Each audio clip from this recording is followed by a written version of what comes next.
Salam, sabahınız xeyir olsun. Həkim Sən verilişinə baxırsınız. Nəzərinizə çatdırım, verilişimizin sponsoru neyrocərrah Kərəm Bıxmazdır. Yaxın günlərdə Bakıya gəlir, mən də xatırlatmış olum. Neyrocərrahiyyə sahəsində müalicədə tətbiq etdiyi fərdi yanaşmaları və yüksək xəstə məmnuniyyəti ilə 20 ildir fərq yaradan Dr. Kərəm Bıxmaz bitməyən ağrılarınıza son qoymaq üçün Bakıya gəlir. Bel və boyun yırtıqlarının əməliyyatsız müalicəsini Türkiyədə başladan, qapalı mikrocərrahiyyə üzrə beynəlxalq təcrübəyə malik Bıxmazla yeni ildə ağrısız, daha keyfiyyətli həyata doğru addım atmaq üçün indidən yerinizi rezerv edə bilərsiniz. Dr. Bıxmaz 2025-ci il Bakı proqramı və müraciəti haqqında ətraflı məlumat əldə etmək istəyənlər varsa 055 515 33 77 nömrəsinə zəng edə bilər. Unutmayın ki, heç bir ağrı qalıcı deyil.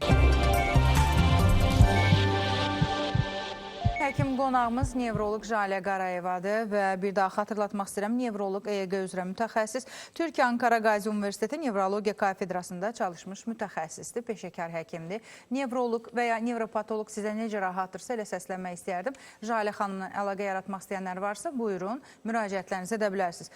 Xoş gördük Jalə xanım, necəsiniz? Xoş gördük Həmən xanım, xeyirli uğurlu olsun bu arada verilişiniz. Təşəkkür edirəm, minnətdaram.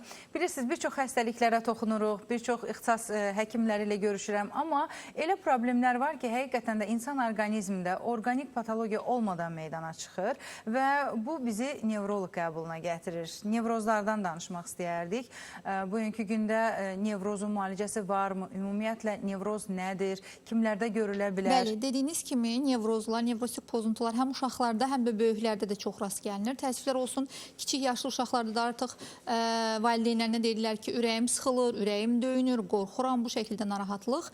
Və bildirim ki, nevrozlar heç bir orqanizmdə üzvü patologiya, yəni hər hansı bir bədəndə, beyində narahatlıq olmadan ortaya çıxan bir patologiyadır. Çünki nevrosik pozuntular, yəni keçmiş adı nevroz, müasir adı nevrosik pozuntular deyirik. Növləri də müxtəlifdir, səbəbləri də müxtəlifdir. Müalicəsi varmı? Bəli, növünü təyin edib ona uyğun müalicə edirik. Səbəblərinə gəldikdə nevrozların müxtəlif səbəbləri var. Birinci, hər zaman olduğu kimi psixoloji səbəblərdən danışacağım. Yəni, uşaqlıq dövründə aldığı psixoloji travmalar olsun, valideynlər arası münaqişə olsun, valideynlərin boşanması olsun və yaxud hamiləlikdən sonra hər hansı bir narahatlıq olsun. Bunlar psixoloji travmalardır nevrozların, yəni nevrosik pozuntunun yaranması üçün. Həmçinin sosial səbəblər var. Sosial səbəblər işsizlik, maddi çətinliklər, maddi sıxıntıların olması və genetik yatqınlıq bütün xəstəliklərdə olduğu kimi nevrozlarda da var. Ailədə birində, yəni valideynlərin birində nevroz görülərsə, övladında da olma ihtimalı var. Var deyə bir şey yoxdur, yəni %100 olacaq deyə bir şey yoxdur, amma ehtimal var, bəli. Və əsas səbəb, bütün səbəblərini, bəli. Və müalicədə dönə-dönə vurğuladığı bir səbəb bu səbəb bioloji səbəbdir. Bu da beyində bu serotonin, yəni xoşbəxtlik hormonu deyirik ona el arasında, serotonin hormonunun ifrazının az olması və bu da digər səbəbləri də yaradır özlüyündə və bir çox problemlər yaradır. Biz nevrozu müxtəlif formalarda görürük, formalar da müxtəlifdir. Yəni insandan insana dəyişir. İnsandan insana dəyişir. Yəni bu serotonin azlığı hər kəsdə bir formada göstərir. Bəzilərində qorxu nevrozu, həyəcan nevrozu şəklində göstərir. Yəni bəzi pasiyentlər deyir ki, mən həyəcan gəlir birdən-birə, mənə təşviş gəlir birdən, narahat oluram, döyüntülərim artır, ürək nahiyəsində bir sıxıntı olur. Bəzilərində depressiv nevroz şəklində özünü göstərir. Depressiv nevroz o zaman artıq əhval-ruhiyyə enir, heç bir şeydən zövq almır, davamlı yorğun olur, səhər yuxudan oyananda artıq bir yorğunluq çökür üzərinə. Bir qrup pasiyentlərdə obsessiv-kompulsiv nevroz, yəni takıntı deyirik, yəni el arasında buna. Bu təmizlik şəklində də özünü göstərə bilər, müxtəlif simmetriya, bunlar belə dayansın, hər şeyi simmetrik düzəltmə və yaxud qapının dəstəyinə əl vurmama, əllərini tez-tez yuma, hamamda saatlarla qalma, yəni bu formada da özünü göstərir və yaxud xüsusi spesifik fobiyalar şəklində də göstərə bilər.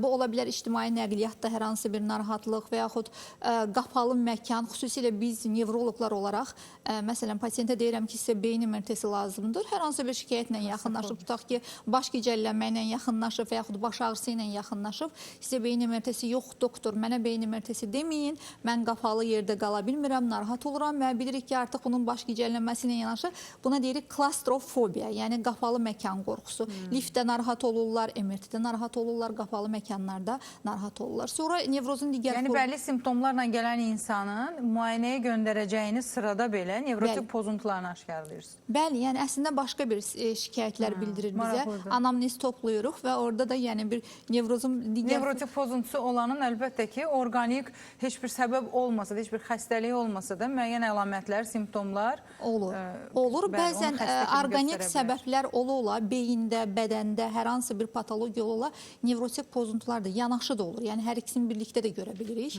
Bəli, dediyim kimi sosial fobiya da var, çox yayılıb. Bunu da yəni çox görürük. Sosial fobiyadan əziyyət çəkən insanlar adətən cəmiyyət içərisində narahat olur.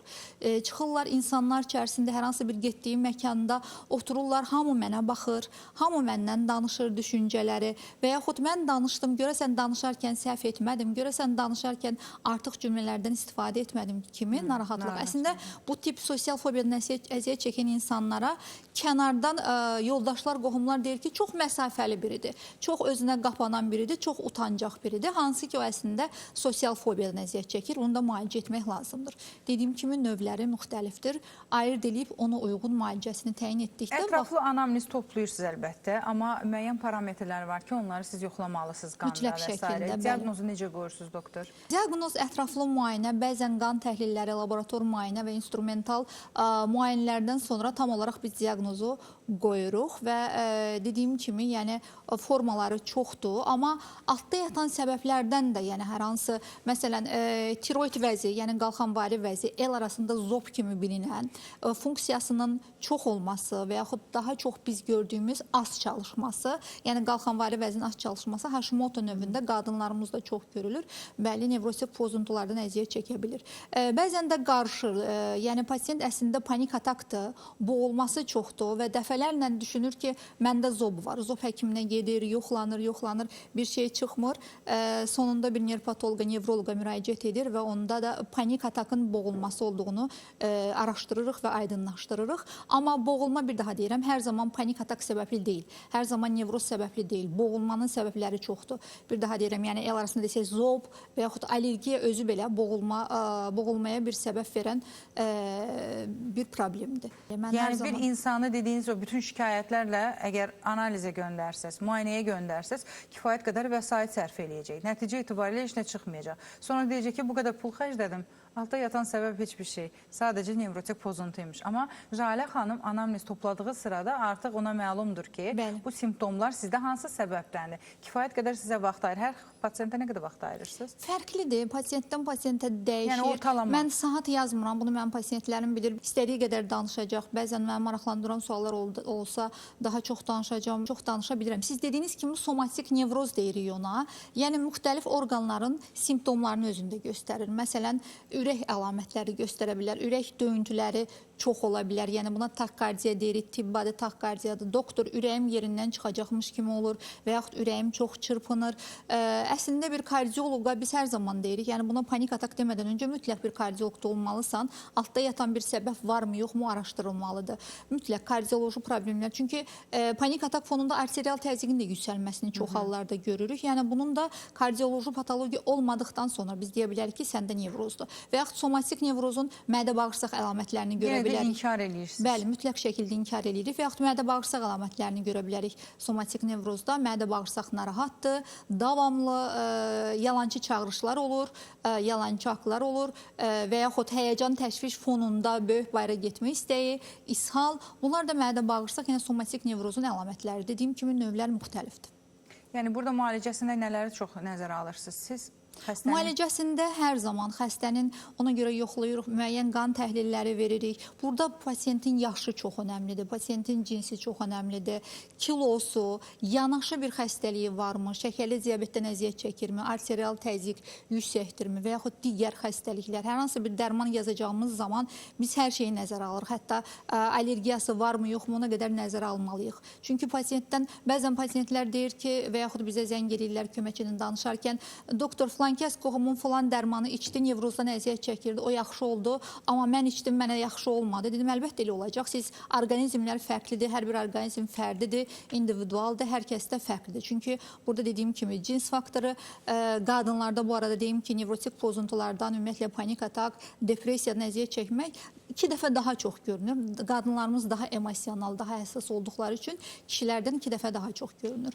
Bəli, mütləq şəkildə hər kəsə fərdi dərman, yəni eyni şikayətlə eyni pasiyent yaxınlaşsa belə hər kəsi yoxlayırıq. Ona uyğun, çünki orqanizmlər fərqli olduğu üçün qan təhlilləri də fərqli çıxacaq. Ona uyğun müalicələr təyin edirik. Ən çox gördüyümüz panik atakdır son dönəmlər. Həm uşaqlarda, həm böyüklərdə panik atak görülür. Panik atak nədir? Yəqin ki, bir çoxları bilir, bəzən bilməyənlər elə bilir ki, bu sadəcə ondadır, heç kimə demir və əziyyət çəkir, bilmir ki, bunun çox rahatlıqla müalicəsi var. Əslində, panik atak bir qorxu tutmasıdır. Ani başlayır, qəfil başlayır, səbəbsiz başlayır panik atak. Səbəbsiz olaraq pasiyentdə bir qorxu, təşviş, həyəcan yaranır və o anda döş qəfəsində bir ağırlıq olur. Sanki nəfəsin ona yetməyəcəyini düşünür, döyüntü artır. Dediyim kimi, bəzi hallarda arterial təzyiqin yüksəlməsi baş verə bilər. Mədə-bağırsaqda diskomfort olur, əl-ayaq yığılır, əl-ayaq buza dönür, keymə olur, bədənli bir isti tər basır. Həmin anda düşünür ki, birdən mən başım gicəllənir. Əslində başı gicəllənmir, amma baş gicəllənmə qorxusu gəlir. Başım gicəllənər, yıxılaram, mənə nəsə olar, bayılaram, ağlımı itirərəm, dəli olaram və yaxud beynimə qan sızar, miokard infarktı olaram. Həmin o atak anında o pik nöqtəsi hardasa 10-15 dəqiqəyə qədər çatır, hardasa 20 dəqiqə lap pik həddindən çatır. Atak anında bunları düşünürük. Konkret mən öləcəm, dəli olacam, ağlımı itirəcəm kimi düşüncələr olur panik atakda. Dediyim kimi, həm uşaqlarda, həm böyüklərdə görürük, amma vaxtında müraciət olunsa tam şəkildə öhdəsindən gəlirik, tam şəkildə də müalicə edirik. Aşkar təhlükə görülmür o xəstələrlə söhbət əsnasında, amma dediyiniz kimi bəzən görülür, bəzən görülmür. Bəli, bəzi hallarda görülür. O sırada sual verən var mı? Doktor, sağalacam. Bəlkə o öləcəm, batacam, bitəcəm deyil də sağalacam. Demək olar ki, bu sualı bizə hər kəs verir. Evə gedəndən sonra davamlı zənglər, davamlı bir dərmanın dozası ilə maraqlanan, belə mesajlar yazan varmı elə panik atak var, xəstəsi? səbirli olanlar da var. Səbirsiz davranıb bugün müalicə yazdım, sabah yığanlar da var. Amma bizim nevroloji müalicələr elədir ki, müəyyən müddət, bir minimum 2 həftə, 10 gün qanda toplanması lazımdır ki, orqanizmə təsir eləsin. Ona görə biz səbirli olsaq daha yaxşı. Biz də yəni onları başa salırıq. Əlbəttə onun tibdən anlayışı olmayanlar olur. Biz izah etməliyik ki, bu ağrı kəsici deyil. Anında verək, sənin ağrını götürək. Bu yəni müəyyən proseslər, müəyyən hormonların disbalansına, beyində hormonların disbalansı olur, ona bağlı bir prosesdir. Ona görə biraz səbirli olun. Əlbəttə ki, öhdəsindən tam şəkildə gələcək bunun. Və o şəkildə izah verib müalicəmizi başlayırıq, şükürlər olsun. Yəni sağalanlarımız çoxdan o sualı hamı verir. İlhamə xanım bizə ki, doktor, həqiqətən mən sağalacam, doktor, həqiqətən mən əvvəlki həyatıma dönəcəm. Yəni qorxusuz, təşvişsiz, həyəcansız və yaxud depressiyasız əvvəlki həyatıma dönə biləcəmmi? Bu o qədər əzab verici bir problemdir ki, həqiqətən az öncə dediyimiz kimi bir insan infarkt olacağını düşünür, təsəvvür eləyin. Nə qədər onu inandırmağa çalışsan da deyir, yox, bu dəqiqə öləcəm. infarkt olacağım. Yəni psixoloq yanına gedir, psixiatr yanına gedir, inanılmaz dərəcədə doğru olmayan müalicələr, doğru olmayan istiqamət götürür. Ona görə də getdikcə ağırlaşır və ağırlaşanda da çox böyük bir patologiyalar ortaya çıxır. Ona görə həmişə deyirik ki, nevrotik pozuntular, bunun tək bir adı var, nevroz əvvəlki adı, indiki adı nevrotik pozuntu. Altda yatan səbəb nədirsə, səbəbsiz ola bilər. Yəni, bəlkə də heç bir səbəb yoxdur, amma söhbət sinir sistemindən gedirsə, beyində olan neyronlardan gedirsə, o zaman bizə baxacaq həkim kimdir? Nevroloq həkim. Jalə xanım yanına gedə bilərsiniz. Çünki illərdir panik atakın müalicəsini mükəmməl şəkildə eləyən bir həkimdir. EEG mütəxəssisdir eyni zamanda. Bəlkə də panik atak haqqında danışan ilklərdən olmuşam. İlklərdən olmuşsunuz. Elə eyni ilə də EEG mütəxəssisi olaraq da o neyronlar arasında olan o mübadilə, pozğunluqlar, dalğalar və s. bütün bunların incəliklərini, yəni sanki beyni danışdıran bir həkimdir. Mən qısacası belə deyim. Beyin də danışır axı bizimlə, amma onu anlayan lazım. Beynin də bəlli bir dili var, şkalası var, dişləri var, o danışır. O nə deməyə çalışır? Onu ancaq nevroloq, mütəxəssis həkim bilər. Çünki bəzən normal danışır, amma xəstədir. Bəzən anormal danışır, amma normaldır. Yenə də o bəhs etdiyim EEG müayinələrində hər nə qədər diaqnostik əhəmiyyəti böyük, əhəmiyyət kəsb eləsə də, yenə də xəstəyə individual yanaşma Jalə Qarayevan yanında çox yüksək səviyyədə dəyərləndirilməlidir. Məhz ona görə nevrotik pozuntusu olan hər kəs kəs Jalə xanımın qəbuluna gedə bilər. Başqa kimlər gəlir sizin yanınıza, doktor? Depressiya, yəni depressiv nevroz deyək və yaxud depressiya deyək, bununla da bağlı çox müraciətlər var. Təəssüflər olsun, yenə də deyəcəm, uşaqlarımızda da görülür depressiya, yeniyetmələrdə də görülür, böyüklərdə də görülür. Amma hər yerindən duran da mən depressiyadayam, yox, elə deyil. Hər ruh düşkünlüyü də depressiya deyil. Mən indi bəzi əlamətlər sadalayacağam. O əlamətlərin hər gün davam etməsi lazımdır və ən az 2 həftədən çox davam etməsi lazımdır ki, biz buna depressiya deyək. Müntəzəm olaraq. Bəli, müntəzəm olaraq. Yoxsa bəli, əlbəttə mən özüm, ətrafımdakılar ayın 1 günü, 2 günü ruh düşkünlüyü yaşaya bilərik. Yəni keyfimiz olmaz, normal yuxu yatmaya bilərik. Yəni ruh düşkünlüyü olur. Bu depressiya hesab olunmur. Bir daha deyirəm, 2 həftədən çox davam eləyirsə, artıq siz müalicə almalısınız ki, bu depressiya xronikləşmiş formaya keçməsin. Hansı əlamətlər var depressiyanın? İlk öncə böyük və kiçik simptomlarını sayaq, yəni major, minor simptomlarını sayaq. Depressiyanın böyük əlamətləri gün içində əhval-ruhiyyə enir, həyatdan zövq alması, əvvəllər zövq aldığı işlərdən pasiyent artıq heç bir zövq almır, davamlı ruh düşkünlüyü var və artıq səhər oyanır, yuxudan oyanıb, amma deyir ki, mən yorğunam, sanki daş daşmış kimi hiss edir özünü. Depressiyanın kiçik əlamətləri hansılardır? Pasiyent adaptasiya olmada çətinlik çəkir, konsentrasiya olmada çətinlik çəkir, yersiz olaraq insanlara çox səbirsiz davranır, çox əsəbi davranır insanlara və ətrafındakılara, enerji azlığı hiss edir özündə, özünü günahlandırma hissi olur, həmçinin yaddaş zəifləyir və depressiyanın, belə deyim də, tipik və atipik formaları var ki, bəzi növlərində deyirlər ki, mənə pasiyentlər, doktor, mən heç nə yemirəm, amma kökəlirəm. Bəzi növlərində isə depressiyadan əziyyət çəkən, ümumiyyətlə nevrotik pozuntuların hamısına aiddir bu. Bəzi növlərində isə, yəni bir qrup xəstələr, belə desəm daha doğru olar, bir qrup xəstələr nevrotik pozuntulardan deyir, doktor, mən nə qədər yeyirəm, amma mən niyə kökəlmirəm? Ola bilər burada yerli-yersiz sistemlər vurulur ki, sən kökəlmirsən, sistemi vuraq, bədən müqavimətin artsın. Bu tamamilə yersizdir, bəzən fəsadları ortaya çıxır. İndi mən ad çəkmək istəmirəm, yəni müəyyən xəstəliklər də artıq pik səviyyəyə çıxır bu sistemlərin yerli-yersiz təyinatından. Ona görə çox zaman bu kökələ bilməmə, arıqlaya bilməmə mən hər zaman demirəm. Əlbəttə ki, hormonal problemlərə də bağlıdır, hormonal disbalansa da bağlı ola bilər, müxtəlif xəstəliklərə də, amma daha çox nevroloji beyin mənşəli ola bilir. Yəni mən hər zaman deyirəm ki, bizim dərmanlarımızla mən sizə kömək eləyə biləcəm. Yəni əgər arıqlamaq istəyirsinizsə, yəni heç bir şey yemədiyiniz halda kökəlirsiniz və yoxlanmısınız, heç bir patologiya çıxmayıbsa, mən sizə elə dərmanlar verəcəm, iştahınız biraz yığılacaq, yəni biraz azalacaq. Və yaxud çox yeyirsiniz, amma kökələ bilmirsiniz, davamlı arıqsınız, yəni əziyyət çəkirsiniz, hansı ki, bu qrup pasiyentləri daha çox görürük. Bu yöndə də mən kömək eləyə bilirəm pasiyentlərimə. Yəni biraz iştah açan dərmanlarla bu bizim əlimizdədir. Ona görə hər zaman deyirik ki, insanlara fərqli davranırıq, individual davranırıq. Yəni hər kəsin istəyinə uyğun, istəklərini də soruşuram bu arada, özümdə qeyd edirəm ki, yəni siz necə istəyirsiniz? İstəyirsiniz ümumiyyətlə iştahınıza dəyməyək, necə var elə qalasınız. İstəyirsiniz iştahınızı biraz azaldaq, istəyirsiniz iştahınızı biraz artıraq, onda bacarıq eləyirik. Sonra depressiyanın hansı əlamətləri? Yuxu. Belə olsa əlbəttə pozuntular da keçər, panik atak da keçər. Yəni stresi idarə edirsiniz də sanki. Bəli, stresi idarə eləyə bilsə İlhamə xanım, əslində bu stresdən qaç sözünü heç vaxt sevmirəm mən, çünki stres qaçınılmaz. Necə qaçaq? Necə qaçaq? Bəli, stressiz həyat yoxdur, bizim özümüz idarə eləyə bilərik. İş varsa, bəli, iş varsa orada stres var. Bundan qaçınılmaq mümkünsüzdür. Amma stresi düzgün idarə etsək, o zaman problemlərdən də əziyyət çəkməyəcəyik. Həmçinin yuxu problemləri çox rast gəlinir. Bir qrup pasiyentlər yata bilmir, yəni yuxusuz. Uzanırlar, yuxuya gedə bilmirlər və yaxud yuxunu davam etdirə bilmirlər. Yuxusuzluq, yata bilməmə insomniya adlanır. Bir qrup pasiyentlər isə gecəni normal yatırlar və gün içində davamlı yenə yatmaq istəyirlər. Yəni yatdım, amma doymuram yuxudan, doktor davamlı yatmaq istəyirəm.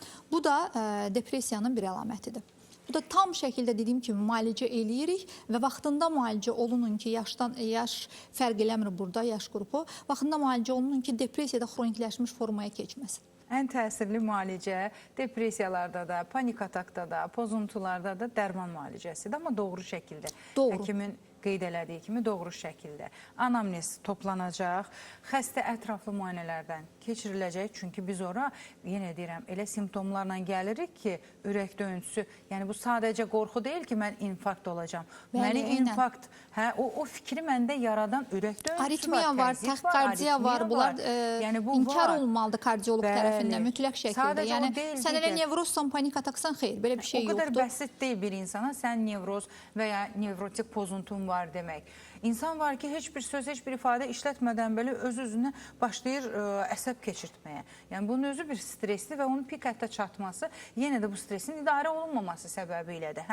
Nəsə çatmır.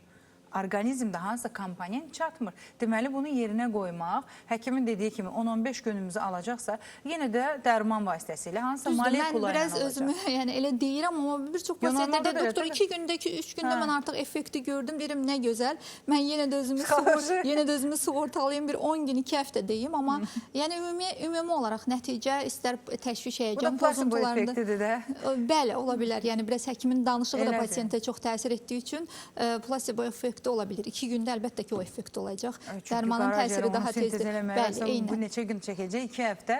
Amma bugün dərmanı içdim, axşama yaxşı oldum. Bu dərhal düzü kəskin hallarda müdaxilə üçün yazılan dərmanlar var, o ayrı. Amma sizin yazdığınız dərmanlar dediyiniz kimi idarə olunması üçündürsə orqanizmi, nəyəsə yerinə qoyulması məqsədi ilədirsə, o molekulanın orqanizm qəbul eləyənə qədər vaxt tələb olunur.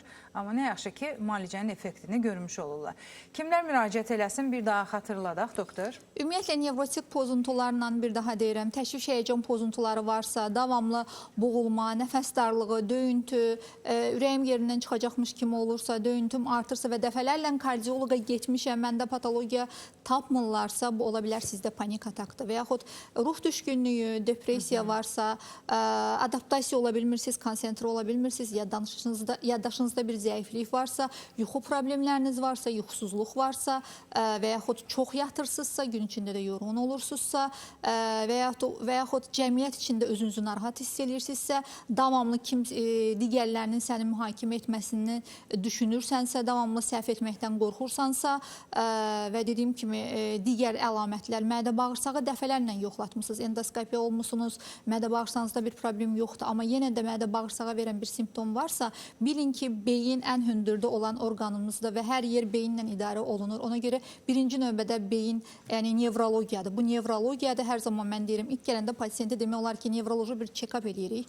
İstər qan dövranı, digər şeylər yoxlayırıq və onun nəticəsində bizim tam olaraq diaqnozu deyib o şəkildə və hər zaman bunu deyirəm, efirlərdə də deyirəm, burada da deyim. Mən müayinə istəyirəm pasiyentlərdən. Pasiyentlərimə də deyirəm, siz də məndən diaqnoz tələb eləyin. Sadə yuxusuzluqla gəlmisiniz.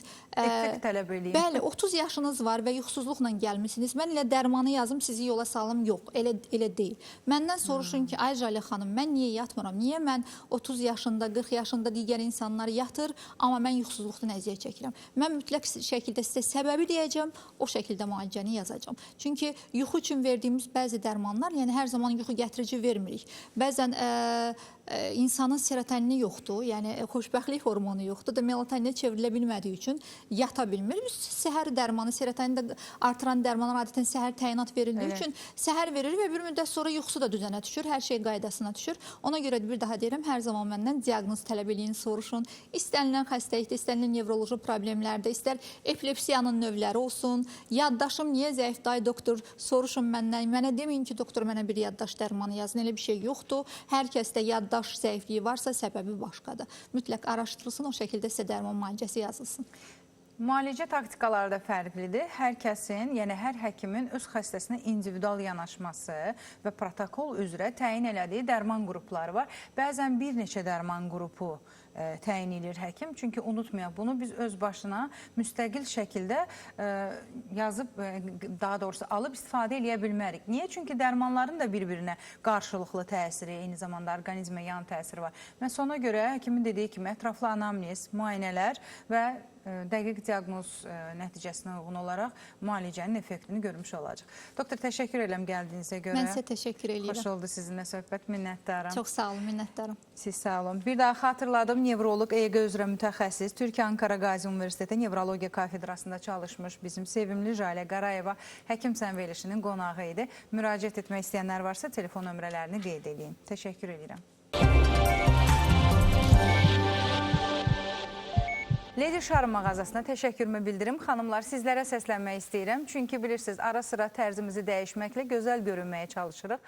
Yeni kolleksiyalar əldə etmək istəyənlər varsa, buyurun, Nərimanov metro stansiyası çıxışında yerləşən Lady Şarm mağazasına müraciət edə bilərsiniz. Həm endirimlər var, həm yeni kolleksiyalar var. Əlaqə telefonunu da xatırladım, 010 322 01 31. Tələsin.